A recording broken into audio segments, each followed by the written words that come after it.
Kerana burung hudhud mempunyai satu keistimewaan, kemahiran dan kepakaran, iaitu mencari sumber air.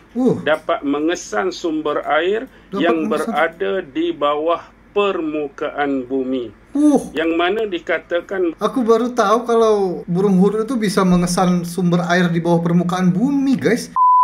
Sebelumnya terima kasih untuk para dermawan di bulan ini. Terima kasih telah berdonasi dan menjadi member di channel ini. Semoga selalu diberikan rezeki yang berlimpah dan kesehatan. Amin ya robbal alamin. Assalamualaikum warahmatullahi wabarakatuh. Kembali lagi di Indo React TV.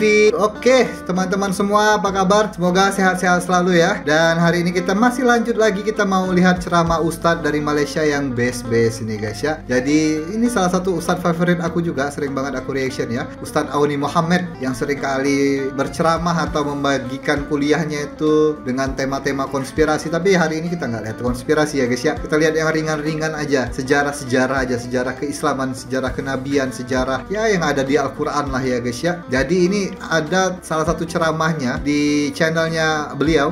Nah ini dia ya, di channelnya Ustadz Auni Returns. Jangan lupa di subscribe ya guys ya, channelnya Hudhud Ustadz Auni Muhammad. Ini burung hudhud ya guys ya.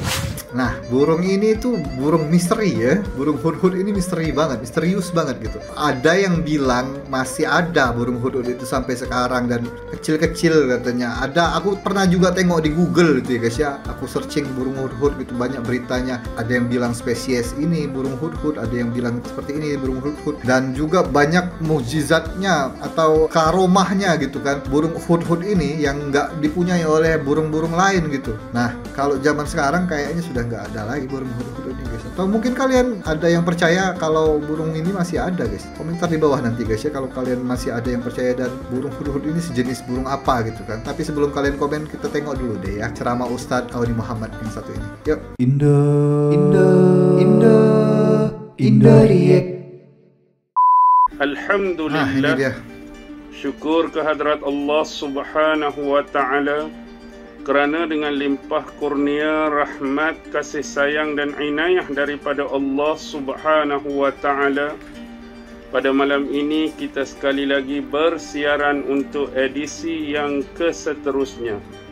Dan insya-Allah pada malam ini kita ingin membicarakan tentang penafsiran surah yang ke-27 di dalam Al-Quran, merujuk surah An-Naml, yakni surah semut ya? Iaitu tentang penafsiran dua ayat daripada surah tersebut, merujuk ayat yang ke-20 dan ayat yang ke-21, yang mana Allah Subhanahu wa ta'ala berfirman, A'udzu billahi minasyaitonir rajim wa tafaqqada at-tayra faqala ma liya la aral hudhuda am kana minal ghaibin la u'azzibannahu 'adzaban shadidan aw la azbahannahu aw la ya'tiyanni bisultanin mubin. Surah An-Naml ayat 20 dan ayat 21 guys. Firman Allah Subhanahu wa ta'ala, wa tafaqqada at-tayra, maka Nabi Allah Sulaiman alaihi salam memeriksa barisan burung-burung. Yakni digambarkan di dalam ayat ini, Nabi Sulaiman alaihi salam telah memeriksa perbarisan daripada bahagian tenteranya daripada kalangan burung-burung.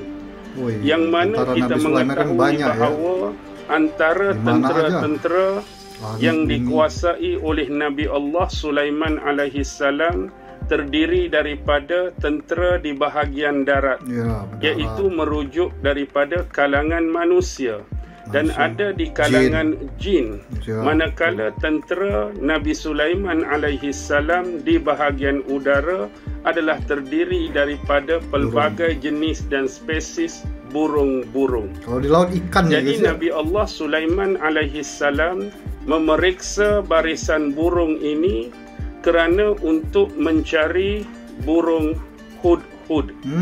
Baik, kalau kita mengikuti perbahasan yang dikemukakan di dalam dua buah tafsir sebagai contoh. Pertama merujuk tafsir Al-Quranul Azim karya Imam Abul Fida Ibnu Katsir, dan satu lagi ialah tafsir Al-Jami' li Ahkamil Quran merujuk karya Imam Al-Qurtubi. Dikatakan bahawa Nabi Allah Sulaiman mencari burung hudhud kerana burung hudhud mempunyai satu keistimewaan, kemahiran dan kepakaran, iaitu mencari sumber air. Dapat mengesan sumber air yang berada di bawah permukaan bumi. Yang mana dikatakan, aku baru tahu kalau burung hudhud itu bisa mengesan sumber air di bawah permukaan bumi, guys. Jadi dia bisa mendeteksi adakah sumber air di bawah tanah gitu ya. Itu salah satu keistimewaan burung hudhud kan ya. Nah, jadi itu dia pertanyaannya, guys. Masih ada nggak burung itu sampai sekarang ya? Kalau di Google sih masih ada ya. Tapi kok nggak ada yang orang-orang manusia yang memanfaatkan keistimewaan burung tersebut gitu loh untuk mencari sumber air gitu. Nggak perlu pakai teknologi tinggi kalau gitu kan ya. Pakai burung hudhud aja kita sudah bisa cari sumber air, atau mungkin juga bisa sumber minyak gitu, guys. Nah, itu dia, guys. Masih bertanya-tanya aku, apakah burung hudhud yang di zaman sekarang ini sama dengan burung hudhud di zaman Nabi Sulaiman gitu ya. Nggak tahu juga, guys. Bahawa Nabi Sulaiman ingin menggunakan sumber air tersebut untuk tujuan salat dan pelbagai kegunaan yang lain.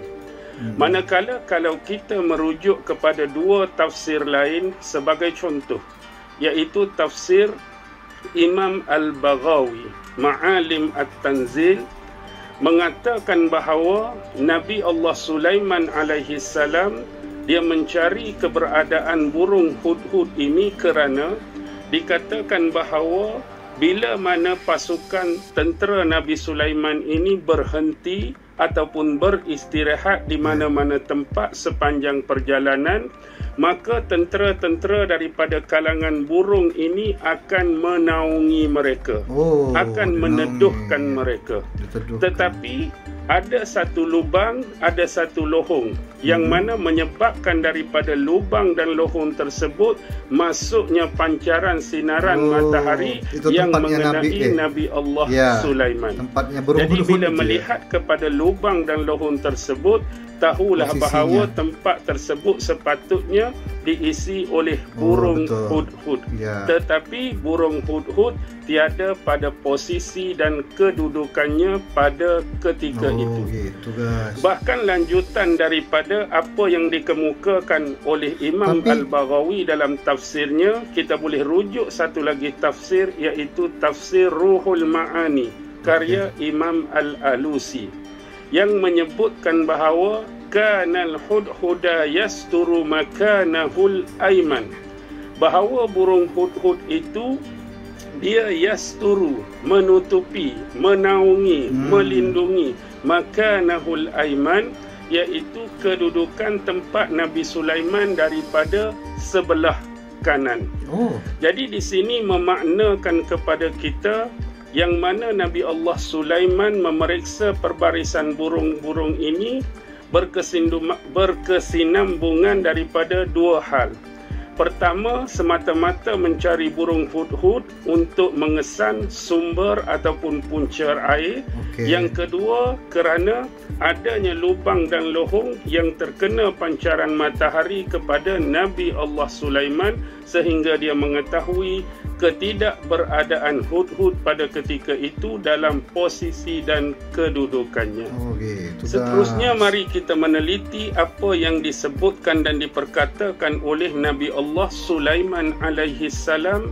Faqala, maka Sulaiman berkata, ma liya la aral hudhuda am kana minal ghaibin.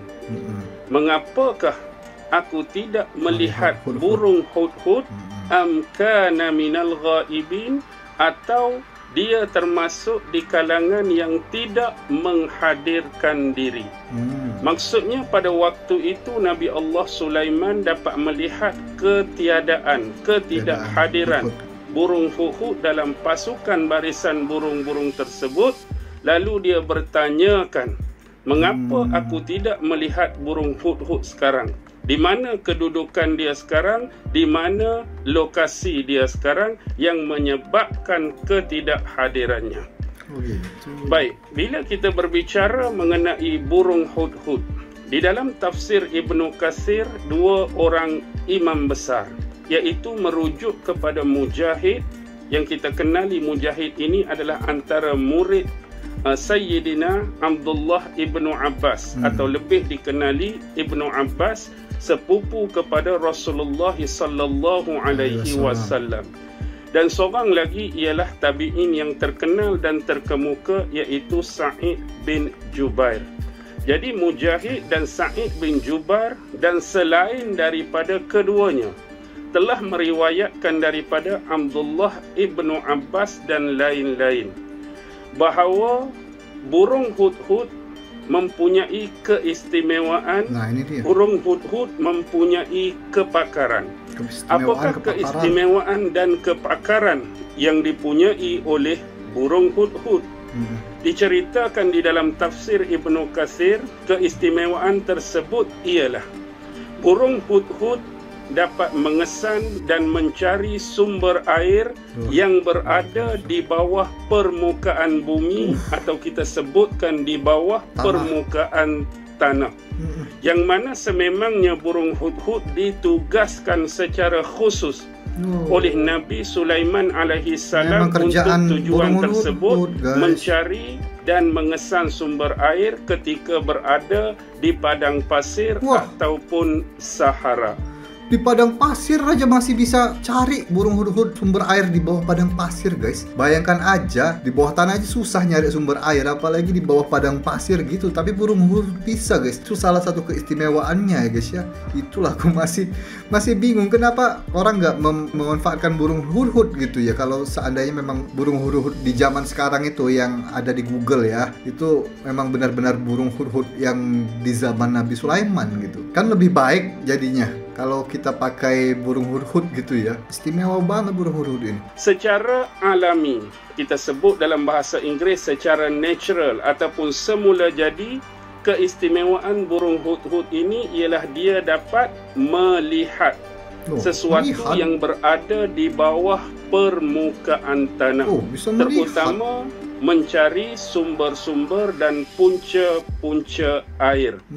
Bahkan lebih jauh di dalam tafsir Ibnu Katsir menyebut, bukan sahaja itu keistimewaan yang dipunyai oleh burung hudhud, masih ada lagi, bahkan guys. Lebih jauh, burung hudhud bila dia mengenal pasti kedudukan lokasi sumber air, dia juga dapat mengetahui kedalaman sesuatu sumber air daripada permukaan bumi. Sampai sedetail itu juga bisa tahu seberapa dalam air itu di bawah permukaan bumi gitu ya. Wah, istimewa banget kan burung hudhud ini, guys. Bisa sampai presisi gitu ya, detail seperti itu ya. Sebagai contoh, kita boleh buat andaian sekiranya burung hudhud dah mengesan atau mengenal pasti sesuatu puncer ataupun sumber air di mana-mana lokasi, dan dia juga dapat mengesan. Contohlah kita katakan di antara permukaan bumi sampailah kepada sumber air itu dalamnya kita katakan 10 meter. Jadi dia juga dapat mengesan kedalaman dari sudut 10 meter tersebut. Subhanallah. Dan cara dia menginformasikan kepada Nabi Allah Sulaiman ialah dengan cara dia turun ke tanah tersebut dan mematuk-matuk tempat tersebut beberapa kali. Ini menunjukkan bahawa itulah kawasan yang telah ditandai oleh burung hudhud sebagai tempat yang mempunyai sumber ataupun punca air. Kemudian Nabi Allah Sulaiman akan mengarahkan bala tenteranya daripada kalangan jin untuk menggali sumber air tersebut dan mendapatkan sumber yang telah ditandai oleh burung hudhud. Jadi yang menggalinya tuh bangsa jin ternyata, guys ya, bukan manusia yang menggali tanah yang sudah ditandai oleh burung hudhud tadi ya. Jin, guys, yang menggalinya. Wah, itulah pasukan Nabi Sulaiman tuh ya, dari golongan apapun ada semua. Baik, berkenaan dengan isu burung hudhud ini, kalau kita melihat keistimewaan ini begitu jelas dan begitu ketara. Betul. Ada juga satu riwayat yang telah didatangkan oleh Al-Hafiz Al-Imam Ibnu Asakir. Jadi Ibnu Asakir telah menyebutkan satu biografi lelaki yang bernama Abu Abdullah Al-Barazi, yang mana Al-Barazi ini ialah merujuk kepada satu nama kampung, iaitu Barazah. Barazah ni ialah satu kampung yang terletak di pinggir kota Dimashq, kota Syria, di Syam. Di Syria. Baik. Dalam terjemah Abu Abdullah Al-Barazi ini digambarkan oleh Al-Hafiz Imam Ibnu Asakir bahawa Abu Abdullah Al-Barazi ini adalah seorang lelaki yang soleh. Dan dia juga sering berpuasa sunat pada hari Isnin dan Khamis. Dan dia juga kebutaan. Maksudnya matanya yang sebelah kanan itu mengalami kebutaan. Dan dia lebih kurang berumur 80 tahun. Itulah yang disebutkan oleh Al-Hafiz Imam Ibnu Asakir berkaitan seorang lelaki yang bernama Abu Abdullah Al-Barazi, yang mana yang menyampaikan dan mengisahkan kisah yang saya nak sebutkan ini. Jadi riwayat yang diambil oleh Imam Ibnu Asakir ini sampai periwayatannya kepada seorang lelaki yang bernama Abu Sulaiman bin Zaid. Jadi Abu Sulaiman bin Zaid ini adalah lelaki yang bertemu secara bersemuka, secara terus dan langsung dengan Abu Abdullah Al-Barazi. Ini masih ada hubungannya dengan huruf-huruf tadi nih, guys. Abu Sulaiman bin Zaid telah bertanyakan kepada Abu Abdullah apakah yang telah menyebabkan kebutaan pada mata kanannya. Dengan kata lain, Abu Sulaiman bin Zaid ini cuba mencari asal usul, cuba mencari punca mengapakah berlaku kebutaan pada mata kanan Abu Abdullah Al-Barazi. Pada mulanya seolah-olah Abu Abdullah Al-Barazi ini enggan untuk menyampaikan kisah sebenar. Apakah yang menyebabkan matanya menjadi sedemikian rupa? Walau bagaimanapun, Abu Sulaiman bin Zaid ini tetap tidak berputus asa, berusaha untuk mencari tahu apakah penyebab sebenar kepada mata yang dialami oleh Abu Abdullah Al-Barazi. Hingga dia terpaksa menunggu. Di dalam tafsir Ibnu Katsir menyebut sampai berbulan-bulan dan akhirnya Abu Abdullah Al-Barazi membuka mulut untuk menceritakan kisah sebenar kepada beliau. Jadi apa cerita Abu Abdullah Al-Barazi di sebalik kebutaan mata kanannya? Dahulu beliau mengatakan terdapat dua orang lelaki, yang mana lelaki yang dimaksudkan ini berasal daripada Khurasan, yang telah datang ke kampung aku hampir selama 1 minggu. Dan tempat dia tinggal, dia menginap adalah di rumah aku. Jadi dua lelaki Khurasan dah datang ke kampung Al-Barazah hampir 1 minggu, dan tempat menginap tinggal mereka di rumah aku, merujuk rumah Abu Abdullah Al-Barazi. Lalu mereka bertanyakan kepadaku tentang suatu lembah. Jadi dua orang lelaki Khurasan tadi bertanyakan tentang satu lembah, dan aku mengira bahawa aku mengetahui lembah tersebut. Secara ringkas aku telah menunjukkan kepada mereka di manakah lokasi dan tempat lembah tersebut berada. Bila kami bertiga sampai ke lembah tersebut, dengan kata lain setelah ditunjukkan oleh aku keberadaan lembah tersebut, maka mereka berdua, lelaki Khurasan tadi, menuju ke tengah lembah. Dan kemudian mereka mengeluarkan pedupaan. Dupa. Dupa ni, pedupaan. Ada orang sebut dupa ni bekas perasak. Macam kita nak bakar kemenyan tu, bekas tu disebut dupa. Dan bahkan yang dibakar itu juga ada yang menyebut sebagai dupa. Contoh colok ke barang-barang yang seperti dan semisal dengannya tu disebut sebagai dupa. Jadi dua-dua ini mengeluarkan bekas dupaan masing-masing dan mereka mula membakar.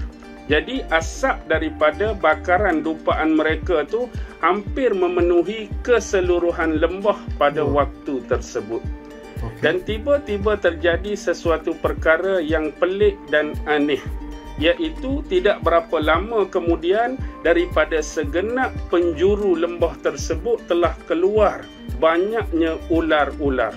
Maksudnya hujung tu keluar ular, hujung ni keluar ular, kawasan ni keluar ular, semua tempat karena dibakar keluar tadi ular dan menuju ke arah mereka berdua. Tetapi keadaan tersebut seolah-olah tidak bermakna dan berguna pada mereka.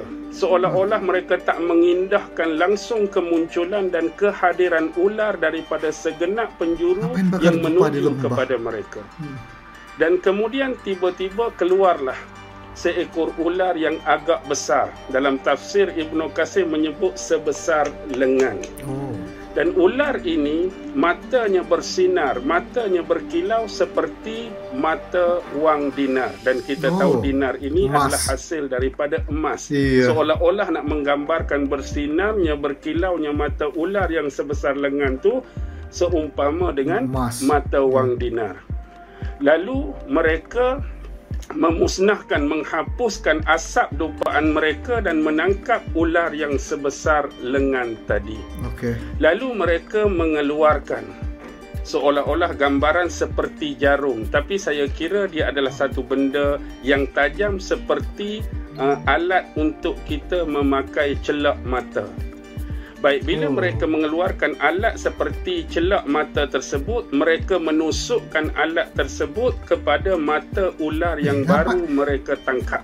Itu ngapain juga ya? Mereka bakar dupa, terus ular-ular keluar semua, terus nyongkel mata ular. Itu apa? Ngapain lah mereka itu buat seperti itu? Jadi daripada cucukkan pada mata ular tersebut, mereka sapukan bekas tusukan tadi kepada mata mereka. Jadi dua-dua lelaki ini melakukan benda yang sama, hal yang sama. Cucuk pada mata ular, sapu pada mata mereka berdua. Bila aku melihat keadaan tersebut, jadi aku juga meminta kepada mereka berdua untuk melakukan hal yang sama pada diri aku. Jadi aku seolah-olah minta pada mereka supaya mereka tu cucuk juga benda tu dan sapu pada mataku, tetapi mereka berdua enggan. Mereka berdua tidak mahu melakukan hal tersebut. Lalu aku ugut dan ancam mereka untuk diberitakan kepada penguasa. Kalau kamu berdua tak buat sebagaimana kamu dua buat pada kamu, aku akan report. Aku akan adukan pada penguasa. Lalu mereka berdua melakukan hal tersebut kepada aku, tetapi pada sebelah mata kanan aku sahaja. Mereka cucuk alat tadi pada mata ular dan sapu pada mataku yang sebelah kanan. Sebaik saja mereka menyapukan benda tu kepada mataku, dan bila aku buka mata tersebut, apa yang terjadi? Sesungguhnya aku dapat melihat sesuatu di bawah permukaan bumi dengan begitu jelas, seolah-olah aku melihat di sebalik cermin ataupun kaca. Dengan kata lain, selepas sapuan daripada benda tersebut, nampak segala sesuatu di bawah permukaan bumi. Kemudian kedua-duanya mengajak aku berjalan-jalan. Dan di belakang aku mereka berdua seolah membisik dan membicarakan sesuatu. Bila kami sampai di satu tempat yang agak jauh daripada kampung, lalu mereka berdua menangkap aku dan kemudian mengikat aku. Dan salah seorang daripada mereka mengorek biji mataku dan mengeluarkan salah satu daripada biji mata aku. Jadi mereka meninggalkan aku dalam kegelapan malam. Nasib aku baik, bila tiba hari esok, ada orang kampung yang lalu kawasan tersebut dan melepaskan ikatan tersebut. Dan itulah sebabnya mengapa kamu melihat aku hari ini, mataku dalam keadaan demikian, ekoran dan kerana daripada peristiwa tersebut. Jadi sebenarnya apa hubungan kisah ini dengan kisah burung hudhud tadi? Dan saya kira tuan-tuan pun boleh agak, tuan-tuan pun boleh tahu dan perasan bahawa untuk dikaitkan riwayat ini dengan burung hudhud dari sudut kemampuan melihat di bawah permukaan tanah tadi. Sebab kita cerita pada awal ialah kemampuan burung hudhud untuk bertindak demikian manakala kisah ini ada hubungan dengan sapuan pada celak mata tadi yang menyebabkan Abu Abdullah Al-Barazi juga mampu untuk melihat sesuatu di bawah permukaan tanah. Jadi hanya Allah lah yang lebih mengetahui berkenaan dengan kisah ini. Tetapi tuan-tuan boleh rujuklah dalam tafsir Ibnu Katsir untuk memahami atau membuat rujukan tentang cerita ataupun riwayat yang saya sebutkan tadi. Baik, ada satu lagi riwayat yang datang daripada Imam Ibnu Abi Hatim. Imam Ibnu Abi Hatim mengatakan telah menceritakan kepada kami Ali bin Husain, telah menceritakan kepada kami Hisham bin Ammar, telah menceritakan kepada kami Sadaqah bin Amru Al-Ghassani, telah menceritakan kepada kami Abbad bin Maisarah Al-Minqari daripada Al-Hasan, yang mana Al-Hasan mengatakan nama burung hudhud untuk kisah Nabi Sulaiman ini ialah Ambar.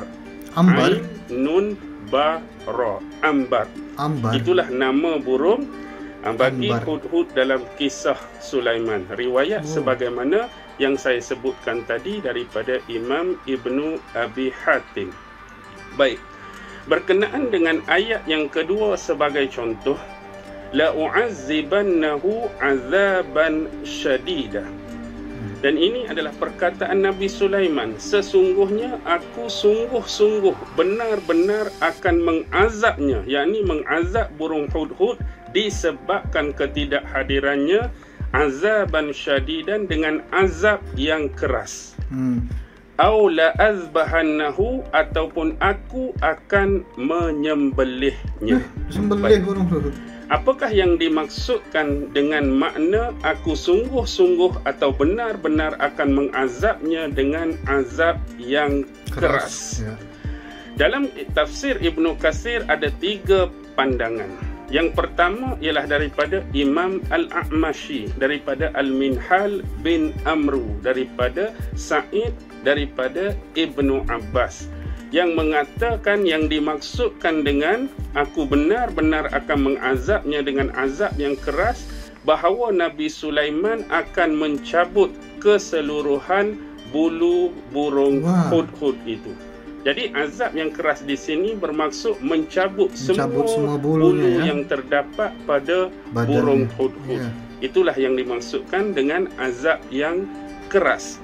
Walau bagaimanapun, kalau kita mengikuti perbahasan dan pandangan-pandangan yang terdapat di dalam Al-Jami' li Ahkamil Quran, tafsir Imam Qurtubi, ada 2 pandangan. Satu ialah pandangan daripada Ibnu Jurash, yang mengatakan yang ingin dicabut oleh Nabi Sulaiman ialah keseluruhan bulu burung hudhud.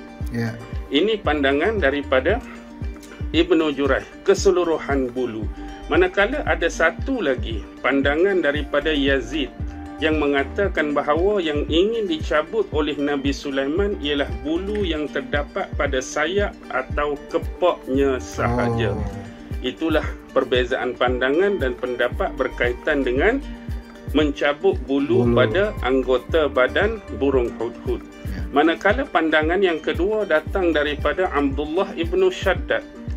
Abdullah ibnu Shaddad mengatakan azab yang keras yang akan dikenakan pada burung hudhud ini ialah akan dicabut keseluruhan bulu burung hudhud sebagaimana pendapat yang pertama, tetapi ada penambahan, kemudian burung hudhud yang siap dicabut bulunya akan dijemur di tengah terik pancaran panas matahari. Itulah yang dimaksudkan dengan azab yang keras di sisi pandangan kedua Abdullah ibnu Shaddad. Manakala pandangan yang ketiga dan terakhir ialah tidak seorang daripada kalangan ulama salaf. Maksudnya bukan seorang, ramai ulama salaf yang berpandangan seperti pandangan yang ketiga, iaitu azab yang keras bermaksud dengan dicabut keseluruhan bulu burung hudhud, kemudian akan diletakkan di satu kawasan yang mempunyai semut. Cabut semua bulu, letak di situ, dan dia akan digigit oleh semut yang kecil dan semut yang besar. nak menunjukkan itulah azab yang keras yang akan dilaksanakan hukuman oleh Nabi Sulaiman ke atas burung hudhud. Itu perbahasan tentang la u'azzibannahu azaban syadida. Manakala hukuman yang kedua, au la azbahannahu, atau aku akan menyembelihnya. Menyembelih tu tak ada khilaf lah, sembelih lah. Maknanya mematikan dengan cara disembelih burung hudhud. Tetapi yang terakhir, au la ya'tiyanni bisultanin mubin, kecuali dia benar-benar datang kepadaku membawa keterangan yang jelas, membawa sebab-sebab yang munasabah di atas ketiadaan dan ketidakhadirannya di dalam pasukan burung. Baik, sekarang ini ada satu pandangan, yang mana pandangan ini dikemukakan oleh Sufyan bin Uyainah dan Abdullah bin Shaddad, yang mengatakan bila burung hudhud sampai di tempat Nabi Sulaiman, maka burung lain mula bertanya, mengapakah kamu tidak hadir? Mengapakah kamu lewat? Adakah kamu mengetahui bahawa Nabi Sulaiman telah bernazar untuk mengalirkan darah kamu? Dengan kata lain, untuk menyeksa kamu ataupun menyembelih kamu, yang menyebabkan kamu akan terbunuh disebabkan ketidakhadiran kamu. Lalu burung hudhud mengatakan, adakah pengecualian untukku? Adakah pengecualian untukku? Lalu dibacakan ayat tadi, la u'azzibannahu azaban syadidan aw la azbahannahu aw la ya'tiyanni bisultanin mubin. Maksudnya ada pengecualian. Sekiranya kamu datang disebabkan kamu tak hadir, itu ada alasan, ada reason yang kemah, reason yang kukuh, reason yang munasabah, maka hal itu akan dikecualikan. Lalu apa kata burung hudhud? Kalau begitu, selamatlah aku. Jadi dia telah mengemukakan kepada Nabi Sulaiman sebab-sebab yang kukuh, sebab-sebab yang berasas mengapa beliau tidak hadir pada ketika itu. Dan Imam Mujahid mengomentari tentang ayat ini, mengatakan burung hudhud terselamat daripada azab dan siksaan serta hukuman yang bakal dikenakan oleh Nabi Sulaiman atas dirinya berkat ketaatannya kepada induknya. Dengan kata lain, berkat ketaatannya sebelum ini kepada kedua ibu dan bapaknya. Jadi setakat ini dulu, insya-Allah, mudah-mudahan sedikit sebanyak pencerahan kita berkaitan surah An-Naml merujuk ayat 20 dan 21 dapat memberikan sedikit sebanyak kefahaman, sedikit sebanyak ilmu dan pengetahuan untuk kita sama-sama mencari keberkatan dan keredaan Allah Subhanahu wa taala. Sebelum berakhir, jangan lupa tekan butang like, butang share dan butang subscribe. Dan saya ucapkan selamat malam kepada semua. Wabillahi taufiq wal hidayah. Wassalamualaikum warahmatullahi wabarakatuh. Waalaikumsalam warahmatullahi wabarakatuh. Indo React. Oke, itu dia tadi ya sejarah tentang burung hudhud yang waktu itu tidak datang sebagai prajurit langitnya Nabi Sulaiman ya. Tapi tadi alasannya tidak dikasih tahu detail kan oleh Ustadz Auni Muhammad kenapa burung hudhud tidak datang waktu itu, ketika itu. Tetapi tadi ada yang tersirat kalau dia tuh istilahnya tuh mengurusi induknya, ibu bapaknya gitu ya. Mungkin itulah alasannya sedikit ya guys ya. Tapi burung hudhud ini ya kalau kita cari di Google tuh masih ada sebenarnya guys ya. Tuh, burung hudhud, ini dia gambarnya guys. Nih, burung hudhud. Tapi kok keistimewaannya dia kan bisa melihat ke bawah tanah itu ada air enggak gitu kan.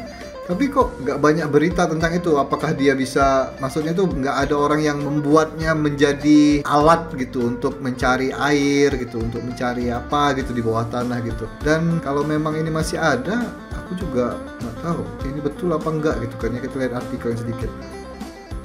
Hewan setia Nabi Sulaiman nih, tuh menjadi simbol nasional Israel malahan guys.